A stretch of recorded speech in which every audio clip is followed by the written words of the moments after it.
is construction. Champions. Built for leaders who want more than average in construction and in life. No fluff, no excuses. Just the truth, the standards, and the mindset it takes to win. Welcome to Construction Champions.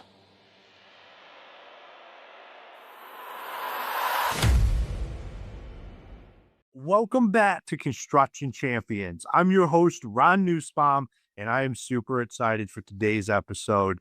We have a returning guest, one of my favorite guests that we've had on throughout the years. Timothy is a wealth of knowledge. We talked about this episode before and about exactly how we were going to address this and really dive into hiring and what you need to be thinking about before and after, and not from the perspective that you're probably thinking. Anybody that's listened to any of Timothy's past episodes know he's a financial whiz when it comes to the construction industry and how to look at the financials of your construction business. And that's how we're going to look at hiring today. So with no further ado, Timothy, it is great to have you back on the show today. Oh man, Ron, I'm at home. I feel great. Thank you for having me back on. I'm so excited to be here, man. It's always good when we get to chat. You know, we were talking about a lot before we got started here, and I'm just excited about this episode. Awesome. Well, for any of our listeners that aren't familiar with you or are new ones that are just tuning in for the first time, why don't you introduce yourself to everybody? Yeah, so I'm Timothy Wingate Jr. I'm the author of Blueprints of Success, a reset for my construction business journey. So recently you released that book last year, October, and I'm a construction accountant. I'm very unique in a way because I exclusively work with construction owners, tradesmen, helping them to just revamp their financials so they can actually make decisions with financial clarity is what I call it. And so a lot of people are just guessing, and I don't like guessing about anything. And so I want to be very systematic in my approach of how I scale the business up. And that's what I help my guys to do. Awesome. And we're being very systematic on the approach with the podcast this year, as our listeners already know. And I want to dive into, I know you have a lot of information to cover because it's just a lot to think about, but I want to hand it over to you and let you get started on what does this look like from a thought process as we're getting ready or we're thinking we need to hire somebody. I guess that's the better way to put it. Like in our mind, we think we need to hire somebody, but is that the right thing? Yeah. So it's a lot of things you need to think about because do I do I need to hire somebody? You may feel that way because you may feel overwhelmed. You feel like there's a lot of work that you can't handle, but you can't make this decision without planning and, thinking about a lot of different things first. So one thing I like to tell you to think about is draw this line, okay? And then above this line, you have some costs, and then below this line, you have some costs. So above that line is what we call cost of goods sold or direct costs. And then below that line is what we call overhead or indirect costs. So you need to know first, will I be making a hire above the line or below the line? Because that's going to make a difference on how you should price your job, price your services, change change the way that you function as a company. If this is going to be something that's going to be a fixed cost that doesn't change no matter what job comes in the door or not. So, so there's a lot of ways that you have to think about this. So always think of where you're going to be making that hire. Is it going to be above the line or below the line? That's the first step. Yeah, and I would have to guess that most of our listeners, as they have hired, have probably never asked themselves this question. And they just think everything is going to move the business forward. Like they're not looking at it from a financial implementation, a financial problem, or is this person making me money or is this person costing me money? Yeah. Now, all hires should eventually make you money, but how they end up on that sheet and when you look at your numbers are two completely different things. Yes. Yes, they are. Because one thing that you have to always do before you make any hire is you have to say, how much will this hire cost the company? And so you need to anticipate on paper, you know, how much this person is going to cost you. So I need to look at what wages are being paid out in my city, in my area for this job title, job description, so I can see if I'm competitive, I'm below market, above market, average. Once I know that, then I can determine what salary I want to pay this person. Now, we all should know, if you don't, that the salary that I'm paying this person is not my true cost for this individual. So I need to develop what my true cost is for this individual. So I need to figure what we call labor burden. What is my labor burden for making this hire? And so you may be asking, well, what falls into labor burden? Well, there's a lot of things that fall into labor burden. Number one, you have the salary. Number two, you have the payroll taxes. Number three, you have benefits. Number four, you have workers' comp insurance. A portion of that is part of their labor burden. And then, number five and beyond could be a number of things. I may have to up my subscription to a software because I now hired this person. I may have to buy a new truck because I've now hired this person. I may have to buy a new piece of equipment because I hired this person. So you need to factor in all of that cost into this what we call a labor burden rate. And now this labor burden rate is going to tell you how much they're going to cost you every hour, every week, every month, and eventually every year. I think that that's such the right way to be looking at this. And I have to ask, how many times have you spoke with somebody and they were surprised with the actual cost of hiring somebody? Because like what you said is a lot of times we just look at like, this is what I'm going to pay them an hour. So if I'm paying them 15 bucks an hour, that's what they cost. But that couldn't be any farther from the truth. Man, everyone that I've encountered has been surprised about that number. Everyone. I have not one client who was not surprised about that number. So, Well, it can be a real slap in your face, especially when payroll taxes and workman's comp, the subscriptions for the software.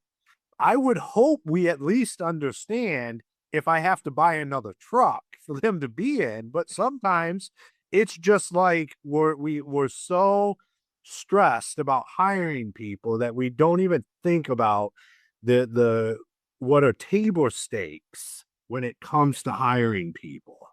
yes, because one thing is when you hire someone, you have to know these numbers. You have to understand, okay, are they above the line or below the line hire? What is their labor burden rate? So now I can actually start to look at this thing called CORE. CORE is a framework that I like to work in, and it stands for cost of overhead relative to execution. So that's cost of overhead relative to execution. And so what you do to get this core number is you take the overhead and divide it into your costs of goods sold. And so what you get is a percentage. And what is that number is telling you is, or a ratio. And what it tells you is for every dollar that I spend on cost of goods sold or direct costs, in this case, which is above the line, I'm going to spend a certain percentage below the line. So that means out of that dollar, a certain percentage of that dollar is going below the line. So let's say if my core number was 30%, which is a good number to have. If it's 30%, that means that for every dollar that I spend above the line, I'm spending 30 cents below the line. Okay, out of that same dollar. So just imagine if below the line, and once I do this ratio, I come up with 70%. So now that's saying for every dollar that I spend above the line, I'm taking 70 cents out of that dollar to spend it below the line. Now, does that sound like a good number to have or a bad number? Yeah, I mean, it's definitely have some work to do there. Yeah. So we don't want to be spending $1 and have that dollar, we out of that dollar, we got to spend 70 cents below the line. Because what are we left with profit? I mean, It's hard to get to a profit number. yeah, very hard, very hard. So that's why I say you always have to understand where you are making this higher. Is it above the line or below the line? Because these KPIs matter. And these are the KPIs that we want to look at when we're making these decisions. Because once we figure out core, and what core does is it makes sure that you are recovering overhead in your pricing. So your core numbers should be reflected in your pricing. So that means that when I make this new hire above the line or below the line, my core number is going to change. And it's either going to get worse or it's going to get a little bit better. But either way, I need to make sure that I'm able to recover that overhead in all of my pricing. So usually core is a metric or KPI that we monitor every single quarter, because it could change. You know, I could bring on 2 new people in one quarter and then 5 in the next. My core ratio is going to change. Therefore, my pricing needs to change to make sure that I'm recovering my overhead and making a profit. Okay. Now, would that also stop you from hiring somebody? Because I know we're still talking about the beginning, like when we're originally talking about hiring somebody. Could that imbalance in that core number be a red flag and say, I don't need to hire anybody right now. I need to fix what I have? You're absolutely correct, Ron. You're absolutely correct, because if, and this is where people run into cash flow problems and things get tight, or they have to fire somebody they just hired 3 weeks ago because they didn't understand what their core was. And the core was already a bad ratio. You know what I mean? The result of it was just terrible. And so they needed to fix some other things first before they make that new hire. Even though they were feeling all the pressure, all the stress, it just showed me that, hey, you may be underpricing your job. So you have a lot of jobs coming in, but because you're not recovering your overhead in that pricing, you're feeling the cash strain on all of those jobs. So you're trying to keep up with cash in a sense. You're chasing cash with volume of jobs. And that is where you're being killed. So you need to say, hey, I need to reprice my job so I don't have to have so much volume.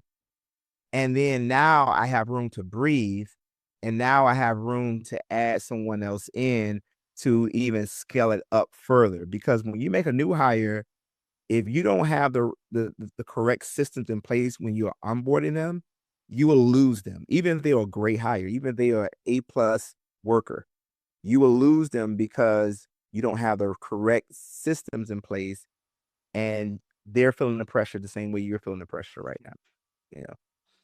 Yeah, you can't hire yourself out of the pressure or bad systems like that. That is a recipe for a disaster.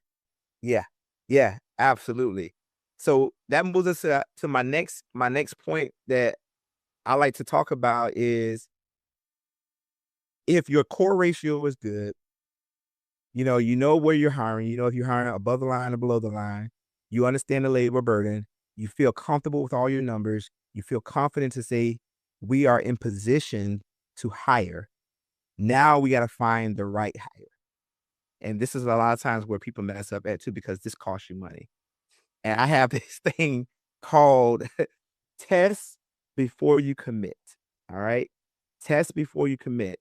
You will see all the big boys do this. Like, I came from corporate, so I know that these things happen.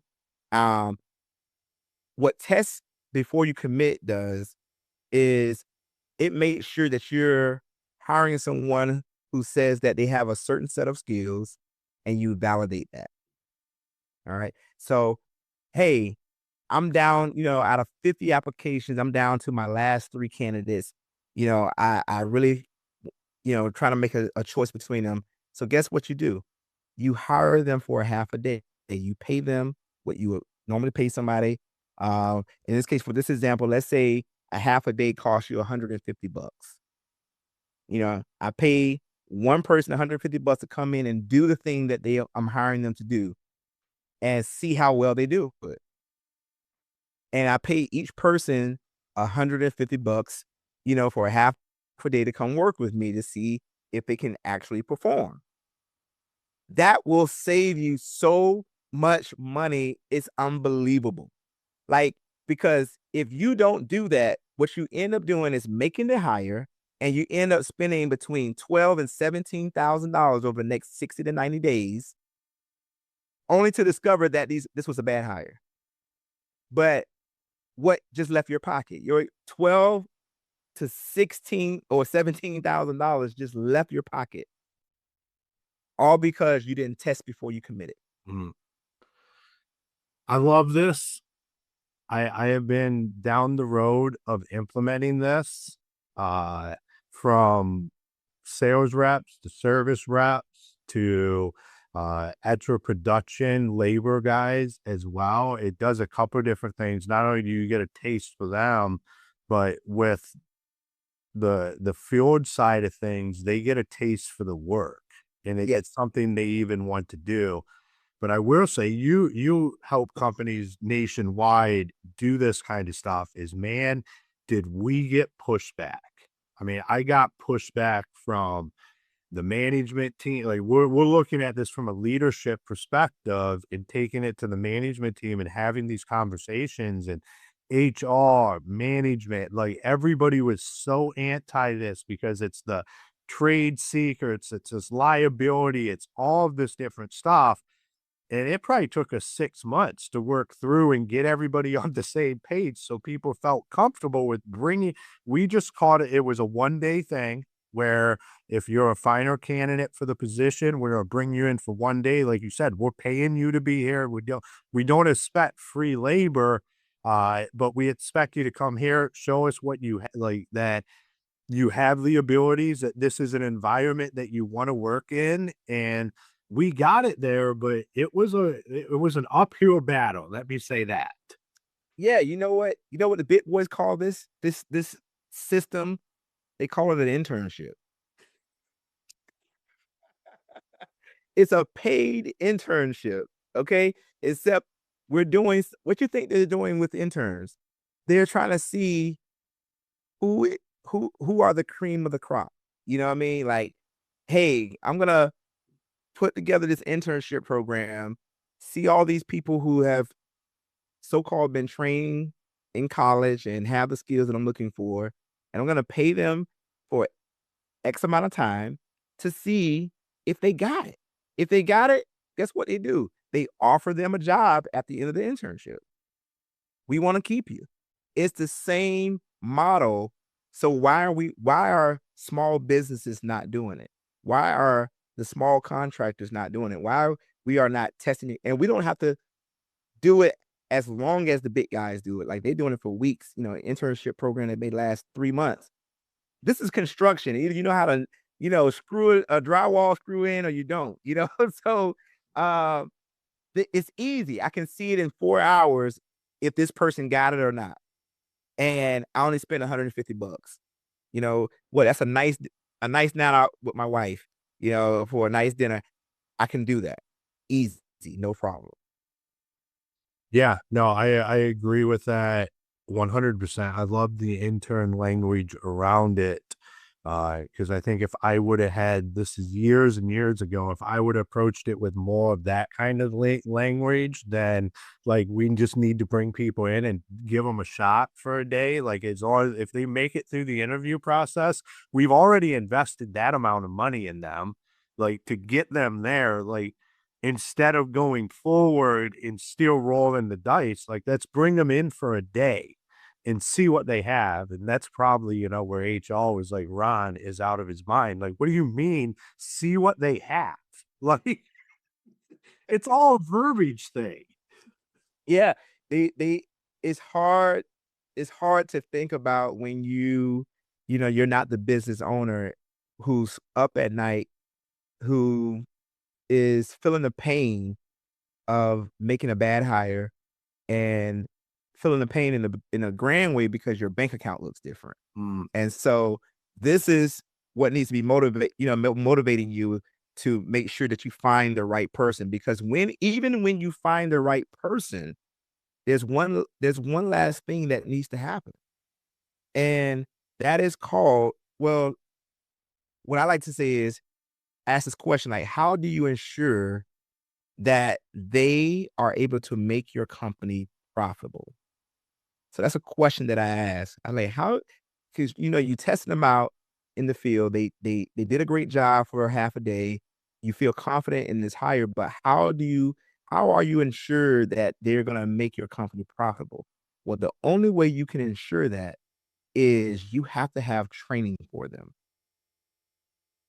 If you don't have a training program put together for your new hires, you will lose them quicker than you've gained them.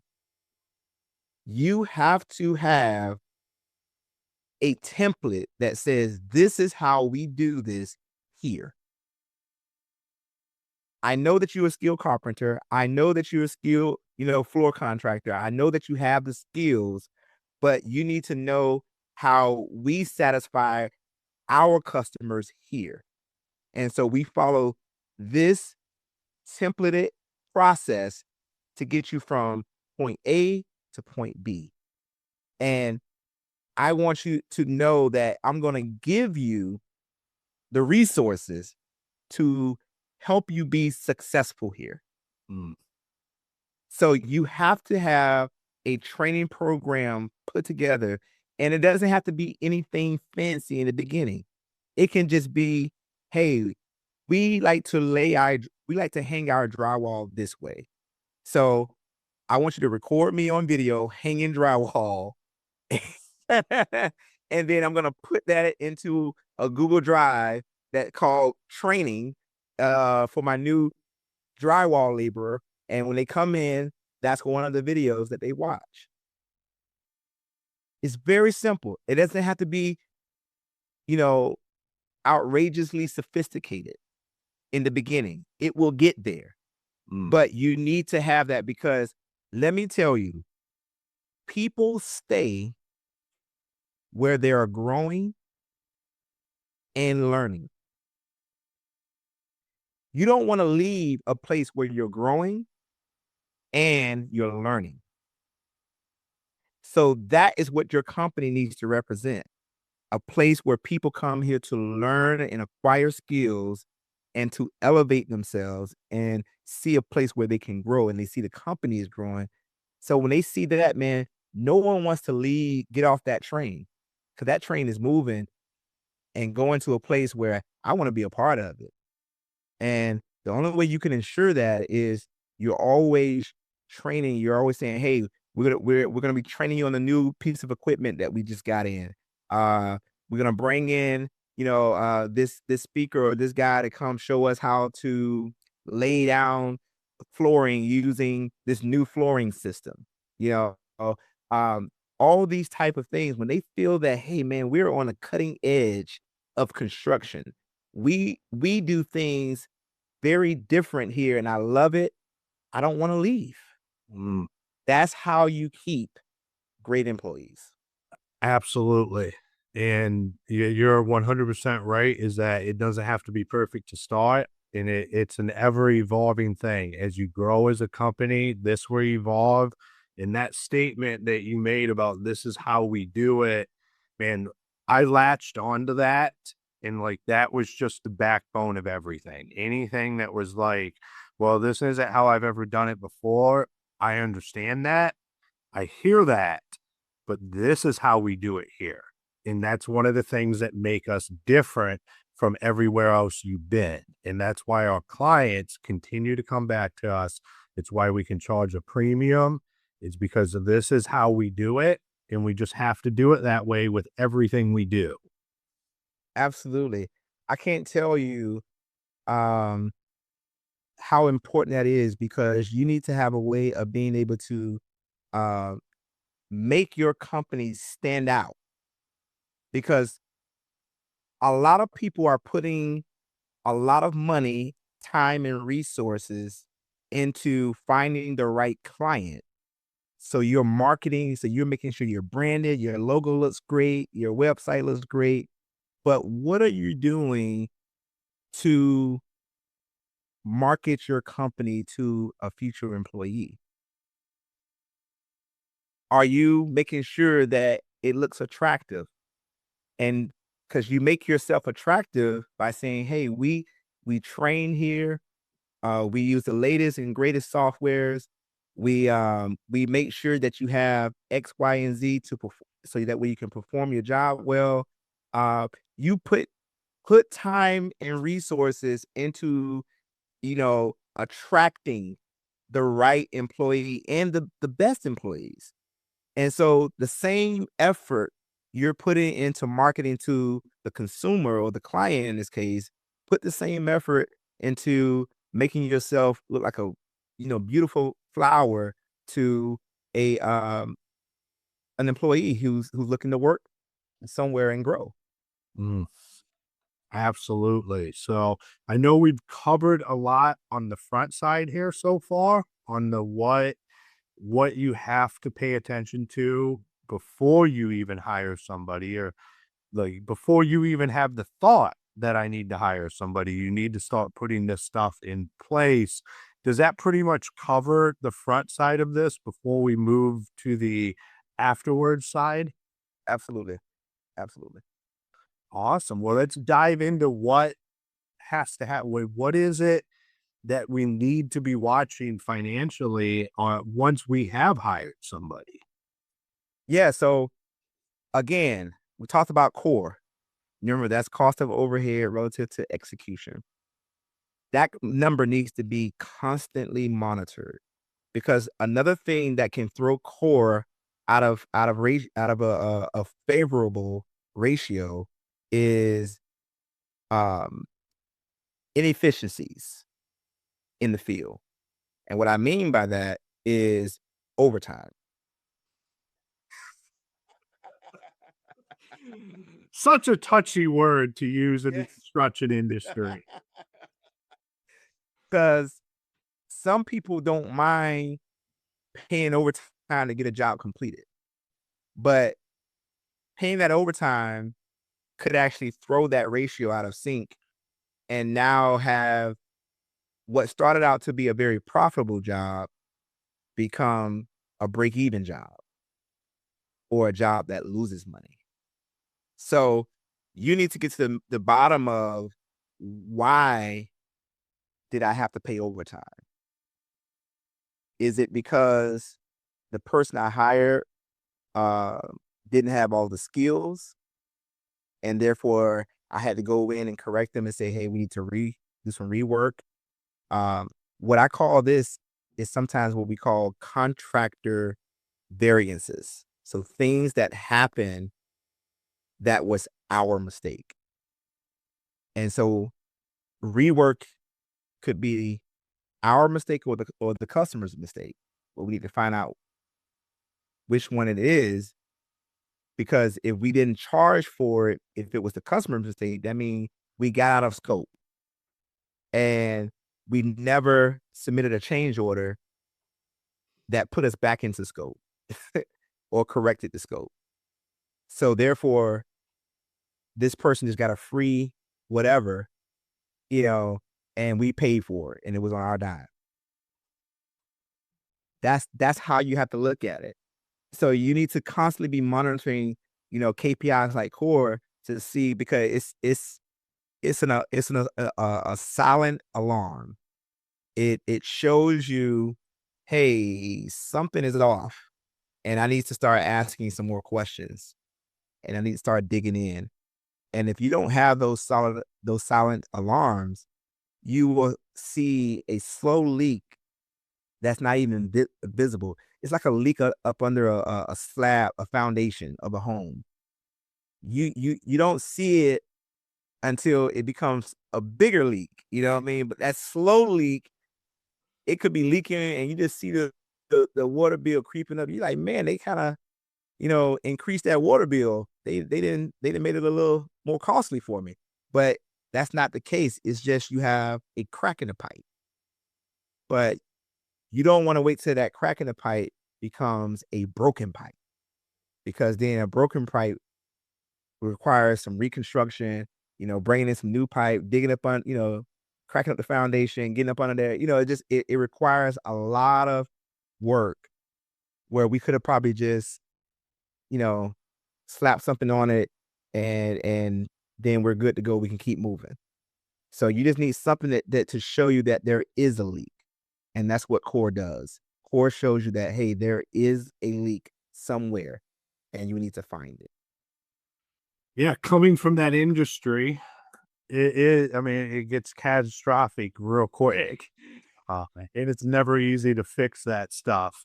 You can typically not slap a Band-Aid on it, but there are easier solutions than others. I want to dive into the overtime thing because this is something that I have faced. I know a lot of people face. I mean, we knew overtime was going to be a thing.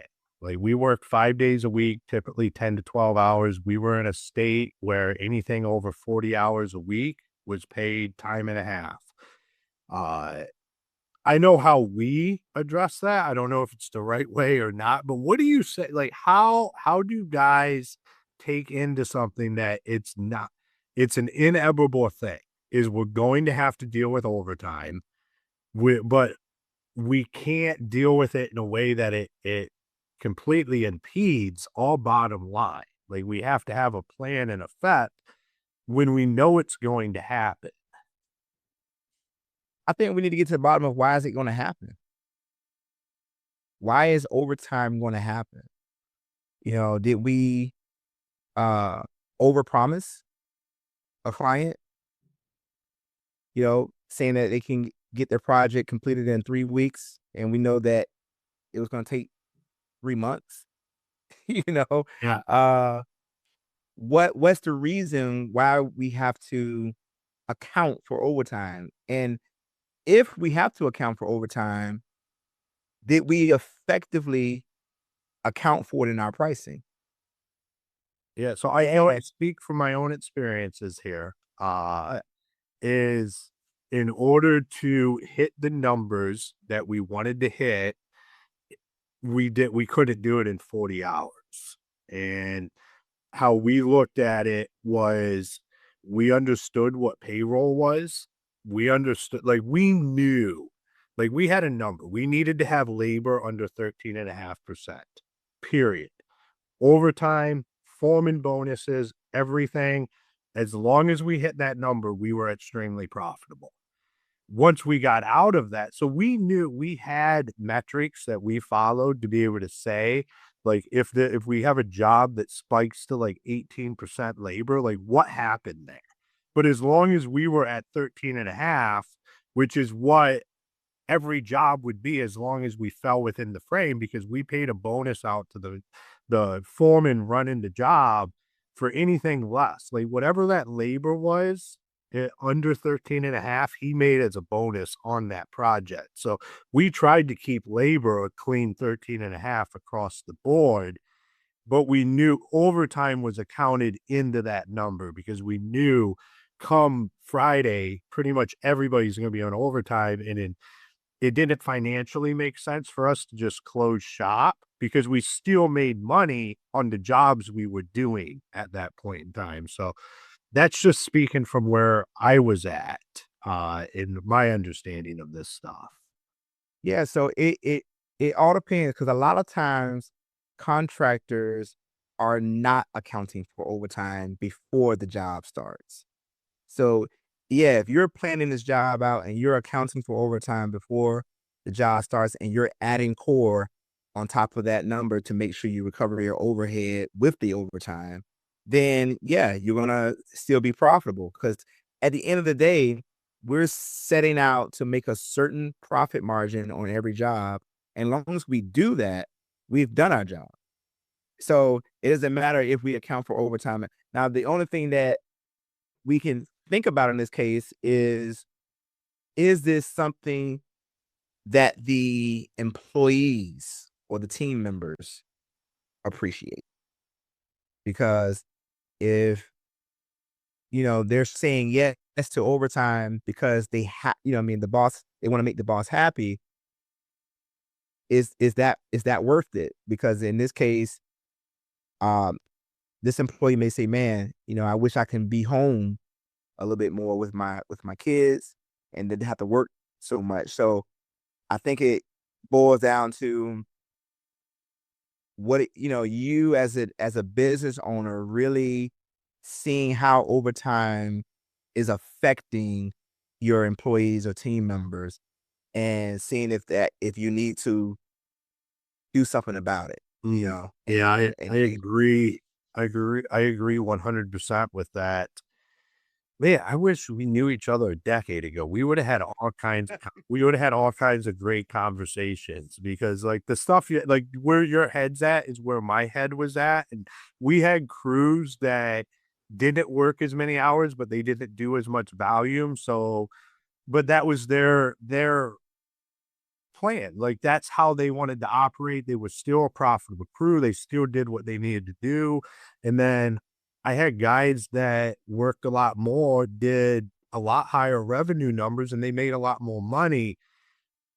We gave them not a more of a choice. Like we had a minimum of like what we needed to have produced out of them, but we didn't like cap that. It wasn't like not always. I'll say at one point in time, Ron was a real hard, like, we're just gonna get out there and grind it. But like as I matured in that reality, I started to learn like you gotta give them some ambiguity when it comes to that. And what does that look like? And sometimes there's gonna be some ebb and flows as life happens with those guys. But as long as you're keeping those notes, and I will speak, like most people especially in the construction industry, do not understand the numbers and the concepts that we're talking about at the level. Like, I don't understand them at the level you do, but I feel like I understood this stuff a lot better than most people in the construction industry. So, like, I knew these numbers and what I was watching, and I think that gave me a better insight to this. But we're talking to people here that don't probably have an idea what that core number even looks like. Eh, Mhm.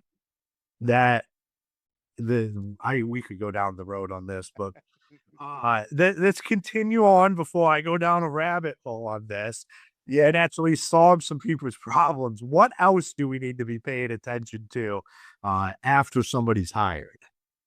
Yeah, we need to be paying attention to what benefits we're going to be bringing on. Because sometimes as a company becomes more profitable, we're taking on more jobs. We're scaling up. Things feel great. We automatically say, I want to offer health insurance. I want to offer a 401k. I want to offer these things. Well, you got to kind of scale back and kind of go back to the beginning, what we talked about before, and start to say, is this above the line or below the line? And how is this going to affect our core number? And then how is this ultimately going to affect our pricing? Because we cannot add any expense, whether it's direct or indirect, to the P&L and not think about how this is going to affect our pricing Mm. because it will. It has to. So my pricing, Better. Yeah, It's yeah. better affect the pricing. it has to, because my pricing is different from the guy down the street because the guy down the street has a different core number than I have. Our core numbers are different. What he needs to recover for overhead is different from what I need to recover for overhead. So that's why our pricing should be different. You know, if our pricing is exactly the same, and I mean exactly the same, meaning like, oh, this job would be 10,000. Oh yeah, I can do that job for 10,000. Somebody's losing. Somebody's losing because that just tells me that you're competing with the guy down the street instead of protecting your company. And because you could be protecting your company by saying, no, we can't do it for that price because I have to recover my overhead and I have to make a certain profit percentage to grow my company. So let me say no to this so I can say yes to the next 10 opportunities that are waiting for me. Because once you know how it is in construction, once you take on a project, you're limited to what other projects you can take on. So you got to make sure that you're taking on the correct projects that's going to help you to recover your overhead and make a profit. And so this is why it's important to make sure you're monitoring how the guys are performing as well, because if they're getting out of scope and doing more rework and there's change orders happening, guess what? That's limiting your ability to go out and seek more and probably better opportunities. So always think about these things. Every decision for a company, no matter whether it's construction or retail, every decision has an effect on how you're going to be able to scale. And you always got to be thinking about it. If I say yes to this job, does this job help me scale? Or you'll do like some of the other guys, does this job just keeps my guys busy? I can't stand that term, by the way. I'm taking on this job to keep my guys busy. I don't want to lose them. Come on. The episode from Monday that comes out before this one is all about that. And it's just me doing a 20-minute rant about being busy just for the sake of being busy and how it's killing the construction industry. So I'm definitely passionate with you on that one. I hear it all the time and it burns my ears every time I hear it. I love it, man. This has been a fantastic conversation here today.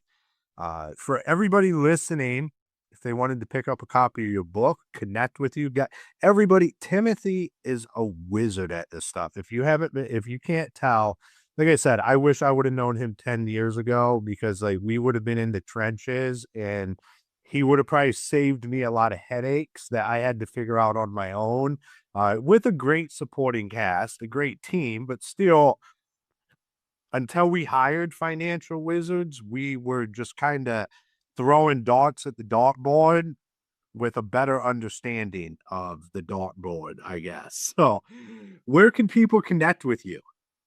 Yeah, I'm heavily on LinkedIn. So that's where you will get a response from me directly. So LinkedIn is where I live. But of course, we have Instagram, we have Facebook, those other platforms where I will get to those a little later. But also my book is available on my website. So at gplusf.com, that's gplusf.com. You can go there, you will find the shop icon or store or tab, whatever it is on the website, and that's where you can order a copy of the book. It's available on Amazon. It's an Amazon bestseller. I was like an international bestseller for about a week, so that was pretty cool. So it's also available on Amazon. If you say, hey, I just want to, go that route and get it.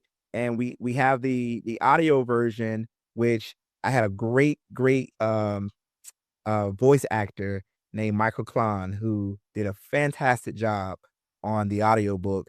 And so the audiobook is available right now on Apple Books, and Audible is getting approved through Audible right now. So it's in that process. So it's not on Audible yet, but it's definitely on Apple Books, and it's also available uh, on my website. But it will, break it out in the MP3 by chapter. So those are the places where you can get it, but the audiobook is the treat. Like, it's a real true treat because Michael Klon does a great job at narrating this book. Awesome, man. Well, thank you for taking the time and being on the show today. Thank you for having me, Ron. I enjoyed it, man. I hope everyone takes what we said today, play this thing back, and really pause and just say, do I know these things? Do I know my core? Am I making these type of mental, decisions before I take action? And I just want to help as many contractors as I can to stop playing this game of like lowest bidder. Awesome. All right, everybody. That's another episode in the bag. You can find all Timothy links down below. And I know you know somebody that needs to hear what he had to say today. Please share the episode with them. And until next time, be the champion you were meant to be. If this episode helped you think differently, share it with someone on your team. And make sure you're following the show. Every conversation like this helps raise the standard for our industry. Until next time, go be the construction champion you're meant to be.